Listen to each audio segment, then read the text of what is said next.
গত রবিবার ছিল ফাদার্স ডে। আমরা সকালে ডিম পাউরুটি খাবার পর মেয়ে বলল, মা বাবাকে একটা ছোট্ট সারপ্রাইজ দিব। সেই জন্য বাবার জন্য একটা কেক কিনলো আর একটা ছোট্ট কফি মগ দিল বাবাকে গিফট হিসেবে। এরপর বাবা আর মেয়ে দুজনে মিলে কেক কাটলো। কেক কাটার পরে মেয়ে বলল, বাবা আজকে আমাকে KFC থেকে চিৎজা খাওয়াতে হবে। দুপুরবেলা মেয়ে ভাত না খেয়ে সেদিন খেলো KFC থেকে চিৎজা। এরপরে আমরা আমার স্নান হয়ে গেল। বিকালবেলা মেয়ে বলল, বাবা আমাদেরকে বারবিকিউ নেশনে খাওয়াতে নিয়ে যেতে হবে।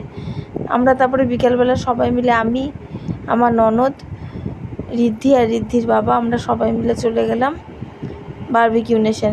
এটি সোদপুরে একদম কাছেই আছে। সোদপুর রিলায়েন্স মলটা আছে, তার ওপরেই আছে বারবিকিউ নেশন। এর আগে আমরা অন্য বারবিকিউ নেশনে গেছি নিউ টাউনে, কিন্তু সোদপুরেরটাতে যাওয়া হয়নি। এই ছিল প্রথম। বাপরে, ভেতরে গিয়ে দেখলাম মারাত্মক ভিড় ছিল। এরপর এখানে প্রথমে স্টার্টারগুলো আমরা মোটামুটি ভালোই খেলাম। অনেকগুলো স্টার্টার খাওয়ার পরে মেন কোর্স সেরকমভাবে খেতে পারিনি, কারণ পেটে জায়গা ছিল না। এরপর মেন কোর্সে অনেক কিছুই ছিল, প্রায়